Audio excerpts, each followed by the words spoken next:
ఆయన సొత్తుగా సోకే సంపాద్యంగా చేసుకున్నాడు. కాబట్టి మనం సామాన్యంగా లోకస్తులతో కలిసిపోకూడదు.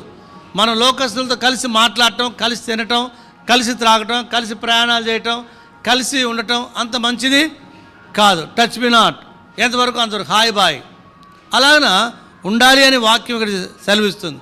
అక్కడ యాజకుల యొక్క వస్త్రాలు, వారు ఉండే స్థానం వేరు, వారి వస్త్రాలు వేరు, వారు భోజనం చేసే గదులు వేరు, ఇలాంటి పరిమాణాలు ఉన్నాయి. కాబట్టి అవి ఉన్నంతకాలము యాజక సేవకు ఏమున్నట్టు విలువ ఉంటుంది. హెబ్రోన్లో కూడా మరి 1950s భక్సింగ్ గారు ఆరంభించిన తర్వాత రాను ఏమైంది, హెబ్రోన్ అన్ని విషయాల్లో హెబ్రోన్ సహవాసం ప్రత్యేకంగా ఉంది. అందుకే చాలా త్వరగా వర్ధిల్లింది, పరిశుద్ధతతో వర్ధిల్లింది, ఒక మంచి సాక్ష్యంతో వర్ధిల్లింది. 98వ సంవత్సరం నుండి హెబ్రోన్కి దరిద్రం చుట్టుకుంది. హెబ్రోన్ సహవాసానికి దరిద్రం చుట్టుకుంది. ఆ 98 నుండి వచ్చిన వ్యక్తులు ఏం చేశారంటే, మీరు మేము అందరం సమానం, crack Jack biscuit, Britannia biscuit 50-50 అన్నట్లు మీరు మేము ఒకటే అని సేవను ఏం చేశారంటే సింపుల్గా మార్చేశారు. సేవకులు సింపుల్గా అయిపోయారు, సేవ సింపుల్గా అయింది. వచ్చిన బోధకులు కూడా సంపూర్ణ సేవకులేం కాదు, వాళ్ళు టీచర్స్, బోధ నేర్చుకొని వచ్చిన వాళ్ళు హెబ్రోన్కి వచ్చి వాళ్ళు ఏం చేశారంటే సామాన్యంగా చేసేశారు. ఇక సేవకుల రూపంలో ఉన్న పెద్ద సేవకులు కూడా ఆ దినాల్లో వాళ్ళు దీనికి అనుమతి ఇచ్చారు. ఆ తర్వాత రాను 98లో ప్రారంభమైన ఆ యొక్క పతనం ఈ రోజుకి మరి చాలా దారుణమైన స్థితికి చేరుకుంది. ఇప్పుడు హెబ్రోన్లో ఏమంటున్నారంటే, సేవకులది ఏముంది, అందరం ఒకటే, సేవకులేంటి పెద్దలు చెప్పినట్టు వినండి అంటున్నారు. ఇలాగున హెబ్రోన్లో తప్పుడు బోధ వచ్చేసింది. 98 వరకు సూపర్ సహవాసం మంచిగానే ఉంది.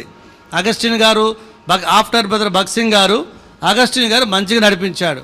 ఇక తర్వాత తీసుకున్న అయ్యలు, పెత్తనాలు తీసుకున్న వాళ్ళు నాశనం చేసి పెట్టారు. తర్వాత హెబ్రోన్ పులిపీట మీదకి నెత్తికి రంగులేసిన వాళ్ళు ఎక్కారు. ఈ నెత్తికి రంగులేసే వాళ్ళు ఎక్కిన తర్వాత ఇంకా దారుణం అయిపోయింది పరిస్థితి. లోకంలో ప్రత్యేకత లేని వాళ్ళు, ఒక పులిపీట మీదకి వస్తున్నాడు ఒక వ్యక్తి అంటే కొంతైనా ప్రత్యేకత ఉండాలి. అతని ప్రవర్తన, అతని వస్త్రాలు, అతని హెయిర్ స్టైల్ కానీ, అతను మాట్లాడేది కానీ, పరిచయం ప్రతిదీ ప్రత్యేకంగా ఉండాలి. లేదు, నాట నుండి ప్రారంభమైంది. ఇలా అంటే వాళ్ళ కోపాలు వస్తాయి. కాబట్టి అందరం ఒకటే అన్నారు. బైబిల్లో ఎక్కడ అందరూ ఒకటని లేదు. అందరినీ రాజులు యాజకులుగా చేశాడని చెప్పాడు మొదటి పేతురు 2వ అధ్యాయంలో. మళ్ళీ 5వ అధ్యాయంకి వెళ్ళేసరికి ఏమన్నాడు, తోటి పెద్దను అన్నాడు. మొదటి పేతురులో అపోస్తుడైన పేతురు అంటాడు. కాబట్టి దేవుని దాసులుగా అపోస్తులుగా ఉన్నవారు. కానీ మనం మన జీవితాలు ఏమి నేర్చుకోవాలంటే, positionally we are all equal but functionally we are different. కాబట్టి మనం అందరం ఆరాధించుటకు, ప్రార్థించుటకు, వాక్యం చెప్పుటకు, దైవ పరిచయం చేయడానికి దేవుడు యోగ్యత ఇచ్చాడు. పాత నిబంధనలు ఆ క్రమం లేదు, కొత్త నిబంధనలు అది కల్పించాడు. దాన్ని ఏం చేశారంటే చాలా సింపుల్గా తీసుకున్నారు. ఇప్పుడు సహవాసంలో ఎంతవరకు వచ్చిందంటే, సేవకుడు 2 వాక్యాలు చెప్పకూడదు, ఒక వాక్యం సేవకుడు, ఒక వాక్యం సంఘం. బల్ల కూడా సేవకుడు విరవద్దు, వాళ్ళు ఇరుచుకుంటారు. ఇట్లాంటివి వచ్చేసరికి సేవకుడు బల్ల విరవకపోతే కొంతమంది తీసుకోకుండా లేచి వెళ్ళిపోతున్నారు. కొంతమంది సేవకుడు బల్ల వాక్యాన్ని నిలబడకపోతే చూసి వెళ్ళిపోతున్నారు. అలాంటి రోజుల్లోకి వచ్చేసాం. కాబట్టి ప్రియులారా జ్ఞాపకం పెట్టుకోనండి, సహవాసంలోకి వచ్చిన క్షీణత ఏమిటంటే సేవకుడు అనే పదానికి విలువ తగ్గించారు. హెబ్రోన్లో ఆరంభ దినాల్లో దేవుని సేవకుడు అనే పదానికి చాలా విలువ ఉండేది. పాటలు కూడా రాశారు. అలలవలే లేచిరి సేవకులు లేచిరి స్తుతించిన పాడేవారు. ఏది పాట సంఖ్య 72 అనుకుంటా. కాబట్టి అలలవలే సేవకులు లేచారని రాశారు పాటలు. తర్వాత ఈ భక్తులారా స్మరించడం పాటలో కూడా సేవకులను దేవుడు ఏర్పరచుకున్నాడని రాశారు. తర్వాత ఇంకా కొన్ని పాటలు మనం చూస్తే సేవకుల గురించిన ప్రాముఖ్యత అజనాలు రాశారు. దావిజనుడు భక్సింగ్ గారు దేవుని సేవకుడు, ఆయనతో దేవుడు ఆయన పిలుచుకున్నాడు. ఆయనతో వచ్చిన సేవకులు ఉన్నారు, సమర్పించుకొని వచ్చారు. తల్లిదండ్రులు, ఇళ్ళు వాకిళ్ళు, ఊర్లు, రాష్ట్రాలు, జిల్లాలు, మండల గ్రామాలు అన్నీ వదులుకొని వచ్చి హెబ్రోన్లో పడుకొని సువార్త చేసి తలకాయలు పగిలి, సువార్తలు కొడితే తలలు పగిలాయి, పళ్ళు ఊడాయి, కాళ్ళు చేతులు ఇరిగాయి. ఒకరిద్దరైతే ప్రభు మహిమలోకి వెళ్ళిపోయారు ఆ దినాల్లో కూడా. కాబట్టి ఇలాంటి ప్రమాణాలు కలిగిన సహవాసం హెబ్రోన్ సహవాసం. దాన్ని ఏం చేశారంటే చాలా సింపుల్గా చేసి పడేశారు. మరి డబ్బు కోసమా, అధికారం కోసమా, దేనికోసమో మనకు తెలియదు. బైబిల్లో లేనివి కూడా తీసుకొచ్చి పెట్టేస్తున్నారు సహవాసంలో.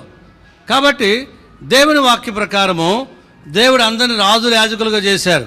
ఒక కంపెనీలో వాచ్మెన్, ఇక్కడ ఊడ్చేవాడు మొదలుకుంటే జిఎం వరకు అందరికీ ఒకటే వస్త్రధారణ ఉంటుంది, యూనిఫామ్ ఒకటే ఉంటుంది ఒక కంపెనీకి వెళ్తే. కానీ వాళ్ళ పొజిషన్స్, వాళ్ళ పనులు, వృత్తి వేరు. టర్నరు, ఫిట్టరు, వెల్డరు, తర్వాత ఇంకా దాని ఏమంటారు, ఆ యొక్క ప్రొడక్షన్ తీసే మేనేజరు, ఇంకా రకరకాలు ఉంటాయి. ఏడిజి, ఏడిఎం, ఏజిఎం, లేకపోతే డిప్యూటీ జిఎం, రకరకాల కేటగిరీస్ వాళ్ళకు ఉంటాయి.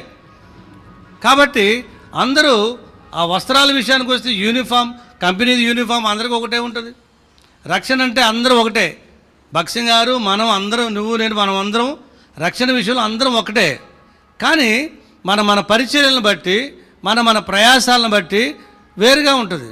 ప్రభువునందు ప్రయాసపడు వారికి అంటాడు రోమపత్రికలో. అందరికీ వందనాలు చెప్తూ ఎక్కువ ఏమనంటే ప్రభువునందు ప్రయాసపడుచున్నా అనేది అంటుంది. కాబట్టి ప్రతివాడు తాను చేసిన కష్టం కొలది జీతం తీసుకుంటాడు. పరలోకం అందరికీ సేమ్ జీతం ఉండదు, సేమ్ ప్లేస్లో కూడా ఉండం. ప్రయాసాలను బట్టి స్థానాలు ఉంటాయి. ఇప్పుడు హెజ్కేలు గ్రంథం ద్వారా ఏం తెలియజేస్తుందంటే మనకు యాజకులు అక్కడే ఉండాల. వాళ్ళ వస్త్రాలు వేరు, తిండి వేరు, తినే స్థానాలు వేరు, ఇవన్నీ ఉన్నాయి. వారు ఒకవేళ బయటకు వస్తే మాత్రం అపవిత్రపరచబడతారు. ఈ సందర్భంగా నేను చెప్పేది ఏమిటంటే ఆరంభ దినాలు కూడా సహవాసంలో అలాంటి ప్రత్యేకతలతో ఉన్నది. తర్వాత కామన్గా చేసేసారు, కామన్ మ్యాన్ అన్నట్టు అందరినీ కామన్గా గుడ్డిగా కలిపేశారు. ఇప్పుడు హెబ్రోన్ సహవాసము ఏం చెప్తారంటే ఎవరైనా చేయవచ్చు, ఏదైనా చేయొచ్చు అంటారు. హెబ్రోన్ సహవాసంలో ఒక విశ్వాసి బయట ఒక పాస్టర్కి ఈక్వల్. మన దగ్గర విశ్వాసులు బయట ఉన్న పాస్టర్స్కు ఈక్వల్ అవుతారు, పాడతారు, చెప్తారు, వాక్యం అన్నీ ఉన్నాయి. అయితే ఏమైంది, ఎక్కువైపోయి సేవకులు ఎందుకు అంటున్నారు? అది బైబిల్లో ఎక్కడ లేదు, ఆ మాట బైబిల్లో లేదు. అందరినీ రాజుల యాజకులు అన్నాడు. మళ్ళా బైబిల్లో అందరూ సేమ్ అయితే అపోస్తలుల పదం ఎందుకు వాడారు, పెద్దలు ఎందుకు వాడారు, సేవకుల పదం ఎందుకు వచ్చింది, పరిచారకుల పదం ఎందుకు వచ్చింది, స్త్రీ పరిచారకుల పదం ఎందుకు వచ్చింది, కాపర్లు, బోధకులు, ఉపదేశకులు, సువార్థికులు, ఇవన్నీ ఎందుకు వచ్చాయి? కాబట్టి భక్సింగ్ గారు ఒకసారి చెప్పాడు ఏమనంటే, నేను నమ్మిన నా సహోదరులే వెనుపోటు పొడిచారని చెప్పాడు ఆయన. వాళ్ళు మోసగించారన్నట్లుగా. భక్సింగ్ గారి విజన్కు వ్యతిరేకంగా కూడా అప్పుడే కొంతమంది తయారయ్యారు. కాబట్టి ప్రియులారా జ్ఞాపకం పెట్టుకోనండి.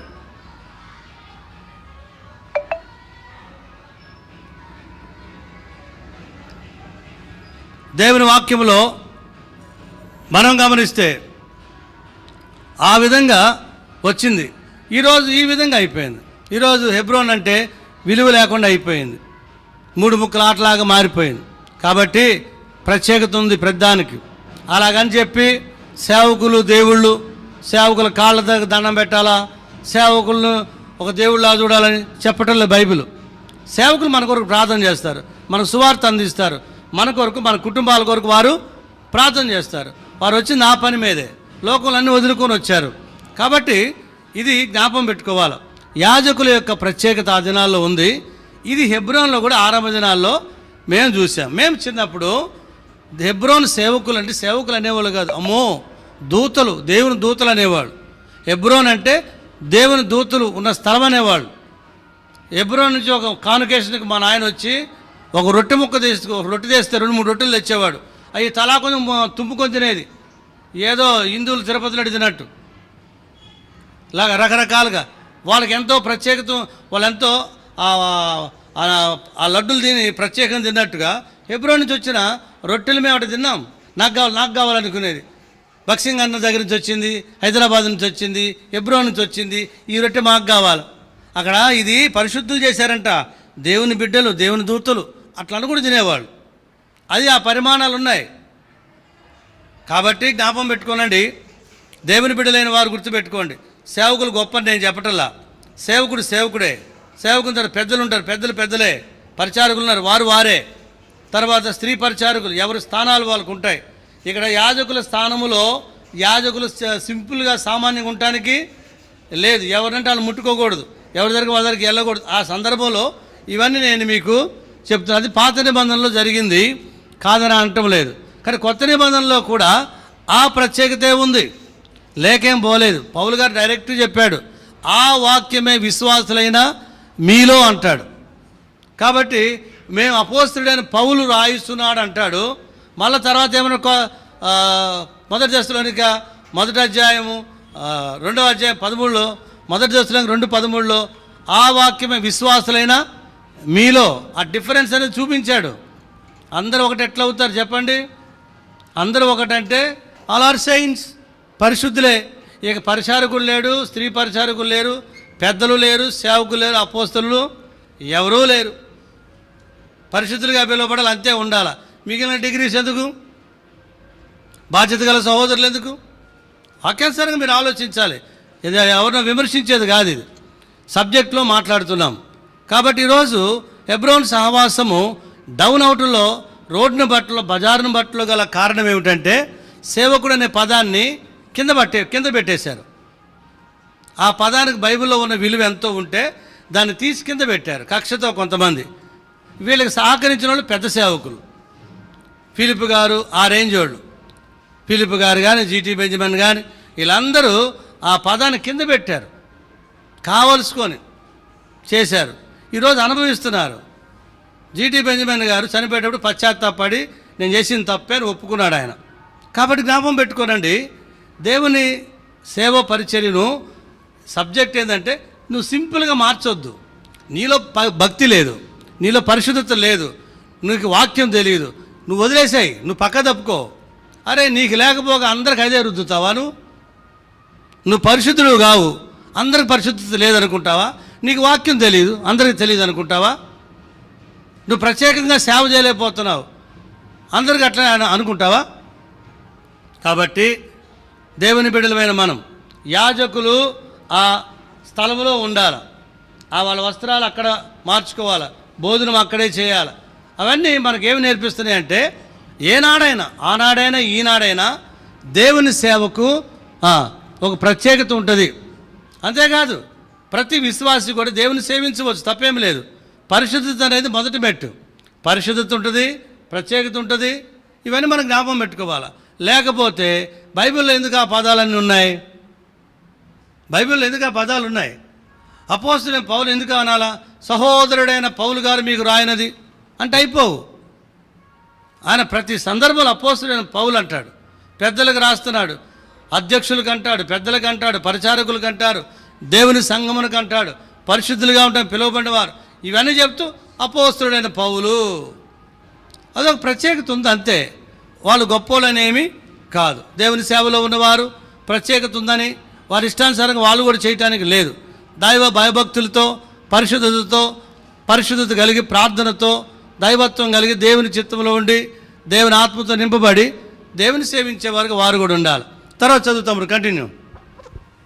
యాజకుల వస్త్రాలు వేరు, వాళ్ళు ఉండే స్థానము వేరు, వాళ్ళు తినే స్థలాలు వేరు, ప్రతిదీ వేరుగానే ఉండేది. అంటే అది కొత్త నిబంధనలు కూడా మనకున్నది. మనం అన్ని విషయాల్లో యాజకులు అంటే సంఘమంతా రాజులు యాజకులు అన్నప్పుడు సంఘం కూడా అదే ప్రత్యేకతలో ఉండాలి. దేవుని సంఘానికి వీరందరూ ఉంటారు, సేవకులు లేక అపోస్తలులు, పెద్దలు, పరిచారకులు, స్త్రీ పరిచారకులు, సంఘం, ఇవి ఉన్నాయి, లేవని ఎవరు అనటానికి లేదు. ఇవి కాక ఎఫెసు పత్రిక 4వ అధ్యాయము 13, 14, 15 వచనాల్లో సంఘాన్ని అవసరాన్ని బట్టి ఇచ్చాడు. 1 కొరింథీ పత్రిక 12వ అధ్యాయంలో అక్కడ ఇంకా కొన్ని మరి పరిచర్యలు, తలాంతులు కలిగిన వారిని పరిచయం చేశాడు. అపోస్తలుల కార్యాలు 13వ అధ్యాయంలో ప్రవక్తలు, బోధకులు ఉండిరి అని ఉంది. వాక్యములు ఉన్నదాన్ని ఎప్పుడు మనం తీసివేయలేం. మన స్వార్థం కొరకు వాక్యంలో ఉన్న వాటిని పక్కన పెడుతున్నాం. ఒక దినాన మనం సిగ్గుపడతాం పరలోక స్థలాలు. సరే చదువు తమ్ముడు. అవి ప్రతిష్ఠితములైనవి గనుక జనుల సంబంధములైన దేనినైనా వారు ముట్టినప్పుడు వారు వేరు బట్టలు ధరించుకునవలెను. అతడు లోపటి అక్కడ మందిరం- ప్రతిష్ఠిత అనేది ఉంది కాబట్టి వీళ్ళు జాగ్రత్తగా ఉండాలి. విశ్వాసంగా మనం రక్షించబడ్డాం, రాజులు యాజకులం అయ్యాం. ఇప్పుడు మనం రెండవ కోణం నుంచి మనం లోకంలోకి వెళ్ళినప్పుడు కూడా ఎలా ఉండాలా? ప్రత్యేకంగా ఉండాలా. మనం కూడా అన్ని విషయాలు జాగ్రత్తగా ప్రత్యేకంగా ఉండాలి. సేవ చేసేవారు ప్రత్యేకంగా ఉండాలా, విశ్వాసంలో కొనసాగేవారు కూడా ప్రత్యేకంగా ఉండాలి. కాకపోతే పాత నిబంధనలో యాజకులు తప్ప ఇశ్రాయేల్ ప్రజలు ఏది ముట్టకూడదు, ఏది చేయకూడదు. లేవీలు, యాజకులు, ప్రధాన యాజకుడు. కానీ కొత్త నిబంధనలు రాజులు యాజకులుగా చేసినట్టు అర్థం ఏంటంటే అందరూ డైరెక్ట్ దేవునితో ప్రార్థన చేసుకోవచ్చు, దేవునికి ప్రార్థన చేయవచ్చు, దేవుని ఆరాధించవచ్చు. అందరూ కూడా వాక్యం చెప్పే అవకాశం, ప్రభు బల్ల విరిచే అవకాశం, సంఘం నడిపించే అవకాశం ఉంది. ఇది ఉంది కదా అని వాళ్ళెందుకు వీళ్ళెందుకు? భక్సింగ్ గారినే అడిగారు హెబ్రోన్లో, సాపలో మనం ఊడ్చుకుంటున్నాం, సాపలు వేసుకుంటున్నాం, మనం వాక్యాలు చెప్పుకుంటాం, అన్నీ మనం చేసుకుంటున్నాం, పాటలు పాడుతున్నాం, తర్జుమాలు మనం చేసుకుంటున్నాం, అన్నీ మనం చేసుకుంటున్నాం. ఇంక సేవకులు ఎందుకు పంపించేయమంటే భక్సింగ్ గారు ఏమనలేదు. ఒకరోజు ఒక బైబిల్ స్టడీలో ఆయన చెప్పాడు, సేవకుల పరిచర్య సేవకులకు ఉంటుంది, మీ పరిచర్య మీకుంది, మీ పరిచర్య మీరు చేసుకోమని చెప్పాడు. అది గుర్తుపెట్టుకోండి. భక్సింగ్ గారిని చెన్నైలో బాధపరిచినప్పుడు నువ్వు పెద్ద గొప్ప ఏం కాదు, నువ్వు అందరిలో ఒకడివి, మేము చెప్పింది వినాలి అనే దృక్పథంతోనే వారు ఉన్నారు. అందును బట్టి భక్సింగ్ గారు చెన్నైనే వదిలేశాడు. లేదా ఇప్పుడు చెన్నై ఇంటర్నేషనల్ హెడ్ క్వార్టర్ అయ్యేది సహవాసానికి, జహోషామా. ఆయన దుఃఖపడ్డాడు, అది వదిలేసి వచ్చేసాడు. ఆంధ్ర నుంచి అప్పుడు కంబైన్డ్ స్టేట్ ఏపీ ఆహ్వానాలు ఉన్నాయి, దైవజనుడు దిగాడు, ప్రభు ఆహ్వానమే వారి ఆహ్వానము, ప్రభు చిత్తాన్ని బట్టి వచ్చాడు, ప్రభు దగ్గరికి వెళ్ళే వరకు సేవ చేశాడు. ఇప్పుడు హెబ్రోన్ వరల్డ్ వైడ్గా మరి హెడ్ క్వార్టర్గా మారింది. ఇటీవల ఒక ఆయన అన్నాడు బుద్ధిహీనంగా, హెడ్ క్వార్టర్స్ ఉండకూడదండి, ప్రతి సంఘం స్వతంత్రం అంటే అది ఎట్లా కుదురుతుంది? పరిచర్యలు చేసేటప్పుడు ఒక చోట నుంచి పరిచర్య వెళ్ళేటప్పుడు అది హెడ్ క్వార్టర్ కాదా? యెరూషలేము నుంచి స్టార్ట్ కాలేదా? ఇవాళ చాలామంది మన సంఘం మనం వేలుకోవాలా? అది కరెక్ట్ కాదు. ఎక్కడి నుంచి నీకు పరిచయం ఆరంభించబడిందో దాన్ని నువ్వు అనుసరించడం మంచిది. గురువు లేని విద్య గుడ్డి విద్య అంటారు. ప్రతి ఇంటికి ఒక తండ్రి ఉంటాడు, ప్రతిదానికి ఒక కారకులు ఉంటారు, మూల కారకులు ఉంటారు. అది గుర్తుపెట్టుకోవాలి. అలాగని ఈ చిన్న సంఘాల మీద పెద్ద సంఘాస్తులు ఆధిపత్యం, అజమాయిషి, పెత్తనం, ఓవర్ రూలింగ్ చేయటం మంచిది కాదు. ప్రతి సంఘానికి కూడా ఫ్రీడమ్ ఇవ్వాలా. ఇప్పుడు హెబ్రోన్ కింద ఉన్న సంఘాలకు హెబ్రోన్ ఫ్రీడమ్ ఇవ్వాలా. వాళ్ళు కూడా సొంతంగా కొన్ని సందర్భాల్లో హెబ్రోన్కి రావటం, అక్కడ సలహాలు తీసుకోవడం, అది సంఘ క్షేమ పరిచర్యకు అది క్షేమకరం.